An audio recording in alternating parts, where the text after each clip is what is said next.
धुळे तालुक्यातील मौजे रावेर धनगरवाडी शिवारातील गट क्रमांक 80 मधील नवीन शर्तीच्या शेतीसाठी दिलेल्या जमिनीत गेल्या महिनाभरापासून अवैधरित्या मुरुम व मातीचे उत्खनन सुरू असल्याचा गंभीर आरोप ग्रामस्थांनी केला आहे। या प्रकरणी संबंधित गौण खनिज माफियांवर तात्काळ कारवाई करण्यात यावी व उत्खनन बंद करण्यात यावे अशी मागणी शेतकरी व ग्रामस्थांनी उपविभागीय अधिकारी धुळे तालुका पोलीस प्रशासनाकडे निवेदनाद्वारे केली आहे। धुळे तालुक्यातील मौजे रावेर धनगरवाडी शिवारातील गट क्रमांक 80 मधील नवीन शर्तीच्या शेतीसाठी दिलेल्या जमिनीत गेल्या महिनाभरापासून अवैधरित्या मुरुम व मातीचे उत्खनन सुरू असल्याचा गंभीर आरोप ग्रामस्थांनी केला। या प्रकरणी संबंधित गौण खनिज माफियांवर तात्काळ कारवाई करून उत्खनन बंद करण्यात यावे अशी मागणी शेतकरी व ग्रामस्थांनी उपविभागीय अधिकारी तसेच धुळे तालुका पोलीस प्रशासनाकडे निवेदनाद्वारे केली आहे। निवेदनात म्हटले आहे की संबंधित ठिकाणी JCB यंत्रांच्या सहाय्याने मोठ्या प्रमाणावर मुरुमाचे उत्खनन करण्यात येत असून हायवा, डंपर व ट्रॅक्टरच्या माध्यमातून गौण खनिजाची वाहतूक सुरू आहे। हे सर्व काम महसूल विभाग अथवा शासनाची कोणतीही परवानगी न घेता सुरू असल्याने शासनाच्या महसुलाचे मोठे नुकसान होत आहे।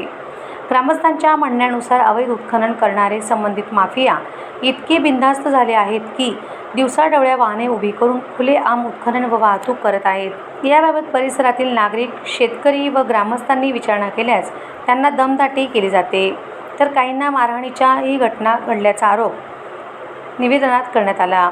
तसेच पोलीसही आमचे काहीही बिघडवू शकत नाहीत अशा प्रकारची भाषा वापरून दहशत निर्माण केली जात असल्याचेही ग्रामस्थांनी नमूद केले आहे।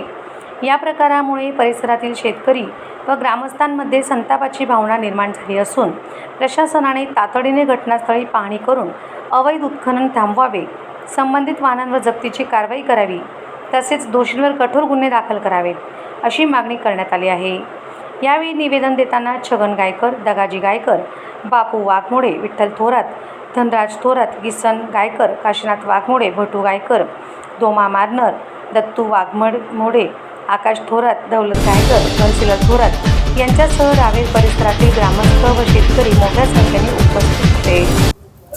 हॅलो, नमस्कार। मी विकास काशीनाथ वाघमोडे, राहणार धनगरवाडी रावेर। आमच्याकडे गेल्या दोन महिन्यापासून गौण खनिज खोदून नेत आहे लोक, तरी आम्ही प्रशासनाला 4-5 दिवसापासून निवेदन देतोय, तरी कोणतीही कारवाई त्यांनी केलेली नाही आहे। अप्पर तहसीलदारांना पण दिलं आहे, तरी कोणतीही कारवाई झालेली नाही आजपर्यंत। मॅडमांना सांगितलं, आमच्या तलाट्यांना कॉल केला, ते कॉल सुद्धा कट करतात आमचा। आम्ही तिथं स्वतः गाड्या पकडल्या होत्या। एक मिनिट, आम्ही त्या गाड्या पकडल्यानंतर जे गाड्यांचे मालक तिथं आले, ते बोलले की आमच्या मालकीची जमीन आहे 30 एकर। आम्ही जेव्हा गाड्या पकडल्या होत्या, आम्हाला शिवीगाळ, दमदाटी देऊन त्यांनी हाना मारायची धमकी दिली। ते होतात भूषण वाल्मिक मारनर, जगदीश वाल्मिक मारनर, विजय रामदास मारनर, हे सर्व धमक्या देत होते। तुम्ही पुढं कोणतीही केलं तर आम्ही तुम्हाला मारू अशी धमकी देत होते। तरी आम्ही सर्व निवेदन दिले शासनाला। एवढीच मागणी आहे आमची, यांच्यावर लवकरात लवकर कठोर कारवाई करा, बस एवढंच नम्र विनंती।